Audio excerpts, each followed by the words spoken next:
ചെറുപ്പം മുതലേ അവന് നാട് വിട്ടു പോണമെന്നായിരുന്നു മോഹം. ഓരോ പ്രാവശ്യം പറയുമ്പോഴും അച്ഛൻ എതിർക്കുമായിരുന്നു. നിവർത്തിയില്ലാതെ വന്നപ്പോ എന്റെ താലിമാലയും കൊണ്ട് അവൻ നാട് വിട്ടു. എന്റെ മുഖത്ത് നോക്കാനുള്ള നാണക്കേട് കൊണ്ടായിരിക്കും എന്നെ വന്ന് കാണാൻ. അച്ഛൻ മരിക്കാൻ നേരവും വാസു വന്നില്ലേന്നാ ചോദിച്ചു. കഴിഞ്ഞതൊന്നും ഓർത്ത് വിഷമിക്കുകയല്ല വേണ്ടത്. പോയവരോ പോയി. ജീവിച്ചിരുന്നപ്പോ അവർക്ക് ചെയ്യാൻ പറ്റാത്ത എന്തെങ്കിലും ബാക്കിയുണ്ടെങ്കിൽ നമ്മളായിട്ടത് പൂർത്തീകരിച്ചു കൊടുക്കുക. എല്ലാവരെയും വന്നൊന്ന് കാണണമെന്ന് ഈ അടുത്ത കാലത്തിനോട് പറയുകയുണ്ടായി. വിധി എന്നൊന്നുണ്ടല്ലോ, അതുപോലെ നടക്കൂ. ഇവിടുന്ന് പുറപ്പെട്ടു പോയ അദ്ദേഹം വന്നുപെട്ടത് തമിഴ്നാട്ടിലെ മധുരാന്തകം എന്ന് പറഞ്ഞ സ്ഥലത്താണ്.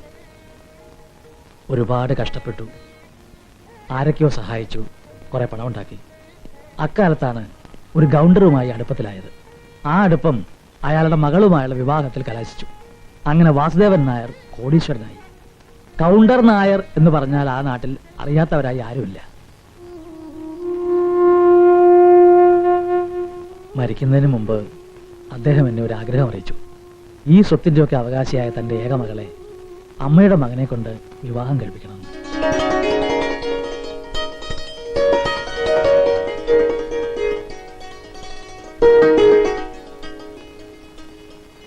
തൻ്റെ പെങ്ങളോടുള്ള കടപ്പാട് തീർക്കാൻ വേണ്ടിയാവും അദ്ദേഹം ഇങ്ങനൊരു തീരുമാനമെടുത്തത്. ഈ വിവരം നിങ്ങളെ ധരിപ്പിക്കാനും അങ്ങോട്ട് വരണമെന്ന് പറയാനുമാണ് ഞാൻ വന്നത്. അങ്ങോട്ട് വരണമെന്ന് വെച്ചാൽ? അങ്ങോട്ട് വരണമെന്ന് വെച്ചാൽ കോടിക്കണക്കിന് വില പതിക്കുന്ന സ്വത്തുക്കൾ വേണ്ടവിടെ നോക്കി നടത്താൻ അവിടെ ആളില്ലാതെ വിഷമിക്കുകയാണ്. ഉടനെ പോകാളിയാ.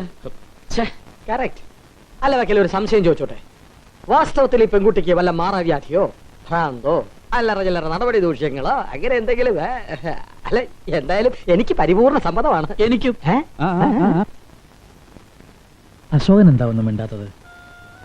എനിക്കിതൊക്കെ ഒരു മുത്തശ്ശി കഥ പോലെ തോന്നുന്നു. മാത്രമല്ല സർ, അച്ഛനുള്ളപ്പോൾ പറയുമായിരുന്നു അർഹിക്കാത്തൊന്നും ആഗ്രഹിക്കരുത്. വേണ്ട വേണ്ട സർ. എല്ലാം നിങ്ങൾക്ക് അവകാശപ്പെട്ടത് തന്നെയാണ്. ഇതൊക്കെ ഒരു ഭാഗ്യമാണെന്ന് കരുതി സന്തോഷിക്കുക. എന്തായാലും നിങ്ങൾ വരുന്നു എന്നുള്ള കാര്യം ഞാനോട് അറിയിക്കുകയാണ്.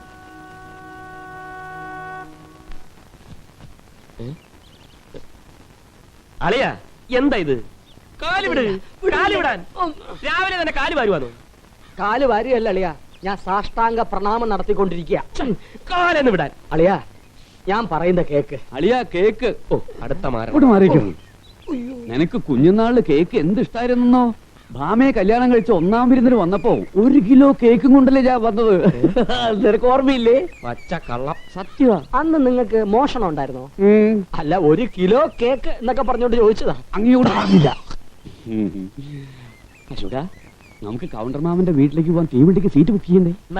നമുക്ക് ബുദ്ധിമോശമല്ലോ സംഭവിച്ചിനി ഞാൻ പോകേണ്ടി വന്നാലും തമ്മി കണ്ട തല തല്ലി കീറാൻ നിൽക്കുന്ന നിങ്ങളെ കൊണ്ടുപോകുന്ന പ്രശ്നമേ ഇല്ല. അയ്യോ, ഞങ്ങൾ തമ്മിൽ എന്ത് സ്നേഹത്തിലാണെന്നറിയോ? പിന്നെ ഞങ്ങൾ ഇന്നലെ ഒരു പാത്രത്തിൽ നിന്നല്ലേ ഊണ് കഴിച്ചത്. ഞങ്ങൾ തമ്മിൽ ഒരു പിണക്കവും ഇല്ല. കണ്ട കിസ് ചെയ്യണ കണ്ട. അങ്ങനെ സംഭവിച്ചാൽ ശിക്ഷിക്കണം. ഞങ്ങൾ എന്ത് തെറ്റ് ചെയ്താലും വിവരവും വിദ്യാഭ്യാസമുള്ള നീ ശിക്ഷിക്കണം. എന്ത് ശിക്ഷയും സ്വീകരിക്കാൻ ഞാൻ തയ്യാറാണ്. എന്തും. ചിലപ്പോ ദേഷ്യം വന്നാൽ പുളിച്ച തെറി വിളിച്ചെന്നിരിക്കും. ആഹാ, അതൊരു ആനന്ദ ഭൈരവി രാഗം പോലെ ഞാൻ ആസ്വദിക്കും. ചിലപ്പോ ക്രൂരമായി തല്ലിയെന്നിരിക്കും. അതൊരു ഗുരുദക്ഷിണയായിട്ട് ഞാൻ എടുക്കും. പിടലിക്ക് പിടിച്ച് പുറത്താക്കിയാലോ? ഞങ്ങൾ പൊന്നളിയ, കൗണ്ടർ മാമന്റെ വീട്ടിലേക്ക് നമുക്ക് എന്നാ അളിയാ പോവേണ്ടത്? തൽക്കാലം നമ്മൾ പോകുന്നില്ല.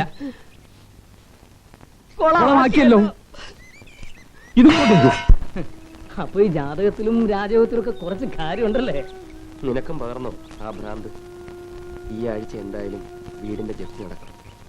കേറിക്കിടക്കാനൊരിടമില്ലാതെ പെരുവഴി ശരണമാകുമ്പോഴും പാവ അമ്മ പറയും മകന് രാജയോഗം വരാൻ പോന്നു. ബാങ്ക് മാനേജറെ കണ്ട് സംസാരിച്ച് ജപ്തിക്കൊരു അവധി വാങ്ങിക്കൂടെ? പലവട്ടം സാവകാശം തന്നതാ. അവർക്ക് ചെയ്യാൻ പറ്റുന്നതിനും ഒരു പരിധിയുണ്ടല്ലോ.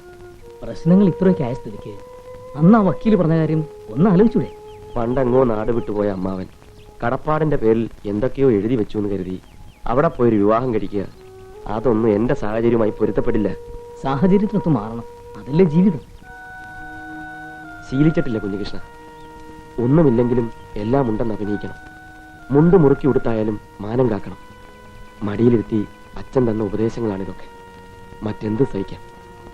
ഏട്ടൻ നടത്താൻ പോകുന്ന രാജകീയ കല്യാണവും സ്വപ്നം കണ്ട് കഴിയുന്ന പെങ്ങടെ മുഖത്ത് നോക്കാനാ മടി. നാളെ തെരുവിലിറങ്ങുമ്പോൾ അവളും ഉണ്ടാവും ഒപ്പം. അശോക നീ ഇങ്ങനെ സാരമില്ലടാ. പോസ്റ്റ്മാനെ കാണുമ്പോ അശോകന്റെ വിലാസം മാറിയ കാര്യമൊന്ന് പറയണം. ദൂരെ എവിടെയെങ്കിലും ഒരു സ്ഥലവും വീട്ടുപേരും നീ ചുമ്മാ പറഞ്ഞാ മതി. വരട്ടെ.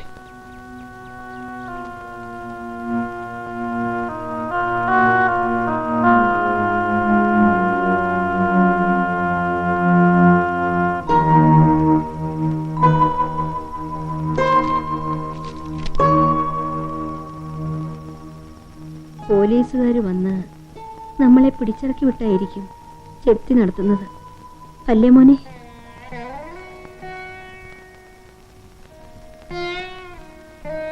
പട്ടിണിയും ദാരിദ്ര്യവുമായിരുന്നെങ്കിലും ഇതുവരെ നാട്ടുകാരെ അറിയിക്കാതെ കഴിഞ്ഞു. ഇനിയിപ്പോ ഇത്രയും കാലം മോര് അമ്മയോട് മറച്ചു വച്ചിരിക്കുകയായിരുന്നല്ലേ? അവധിക്കുള്ള ഓരോ നോട്ടീസ് വരുമ്പോഴും ആരും അറിയാണ്ട് കടം വീട്ടി തീർക്കാമെന്ന് വിചാരിച്ചു. നല്ല കാലം വരുന്ന ജാതകത്തിന്റെ കഥ എല്ലാവരോടും പറഞ്ഞപ്പോ ഞാനും അതറിയാണ്ടങ്ങ് വിശ്വസിച്ചു പോയി. തെക്കിനിക്കോലായുടെ തളത്തിൽ ഇപ്പോഴും കാര്യങ്ങളൊക്കെ നോക്കി നിങ്ങളുടെ അച്ഛൻ ഇരിപ്പുണ്ടെന്ന് തോന്നുക. ചിലപ്പോ കല്യാണിക്കുട്ടിയെന്ന് വിളിക്കും. മറുവിളിക്കൊരുങ്ങുമ്പോഴാ വെറും ഒരു തോന്നലാണെന്ന് ഓർമ്മ വരിക.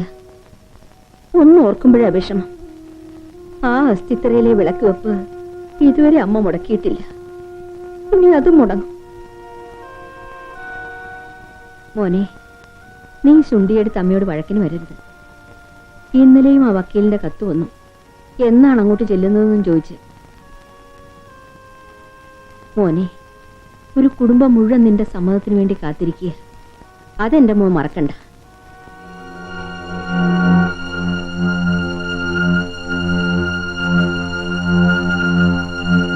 ആലുവ താലൂക്കിൽ കാഞ്ഞൂർ പഞ്ചായത്തിൽ 7-ാം വാർഡിൽ വാരിക്കുഴിയിൽ വീട്ടിൽ ഗോവിന്ദൻ നായർ മകൻ ഗംഗാധരൻ നായർ സർക്കാരിൽ നിന്ന് വാങ്ങിയിട്ടുള്ള വായ്പത്തുക തിരിച്ചടയ്ക്കാത്തതിനാൽ പിയാന്റെ പേരിലുള്ള വീടും സ്ഥാവര ജംഗമ വസ്തുക്കളും 1995 ജനുവരി 16-ന് കോടതി വിധി പ്രകാരം കണ്ടുകെട്ടിയിരിക്കുന്നു.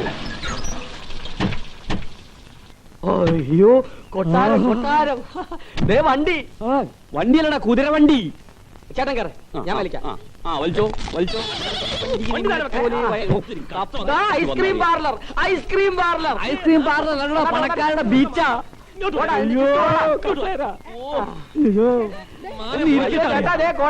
നമുക്ക് കുളം കോരാം. ഞാനും വരാം. വരിക വരികയല്ലാതെ പിന്നെ പോകാൻ പോണ വക്കീലേ. ഇന്നലെ വരുമെന്ന് കരുതി കാത്തിരുന്നു. എന്ത് പറ്റി അശോകൻ? അത് വണ്ടി ഡബിളായി പോയി. അമ്മ വല്ലാതെ ക്ഷീണിച്ചിരിക്കുന്നല്ലോ. ഈ ദൂരയാത്രയിൽ ശീലമില്ലാത്തവർക്ക് ഭയങ്കര പ്രശ്നമാണ് വക്കീലെ. ദൂരയാത്രയിൽ ശീലമുള്ളവർക്കാണെങ്കിലും ഭയങ്കര രസമാ. ഈയിടെ വക്കീൽ അല്പം കുംഭ ഇറങ്ങിയിട്ടുണ്ടല്ലോ. വക്കീൽ സാർ കുടുംബപരമായി പെട്ടെന്ന് വീർക്കുന്ന പ്രകൃതമാണ്. എങ്ങനെ നീര് വരാതിരിക്കും? പ്രത്യേകിച്ച് പണിയൊന്നും ചെയ്യുന്നില്ലായിരിക്കും, തീറ്റി മാത്രം. ചേട്ടനെ പോലെ പോക്കിരിത്തരം പറയരുത്. ഓർക്കരുത്തരം പറഞ്ഞ ക്ഷമിക്കണം അളിയന്മാരാ. യാത്രാക്ഷീണം കൊണ്ട് ഇങ്ങനെ പിച്ചുമ്പയും പറയുക, കാര്യമാക്കണ്ട. മുൻഷാമി, ഇവരെ അമൃതയിലേക്ക് കൂട്ടിക്കൊണ്ട് പോകും. എല്ലാം ചൊന്നമാരി. ശരി, അകത്തേക്കല്ല. ചെന്നോളൂ. മോനെ അശോക, വലതുകാലം വെച്ച് കയറണം. വേണ്ട, ചാടി ചാടി കയറാം. ഇങ്ങോട്ട് വന്നേ.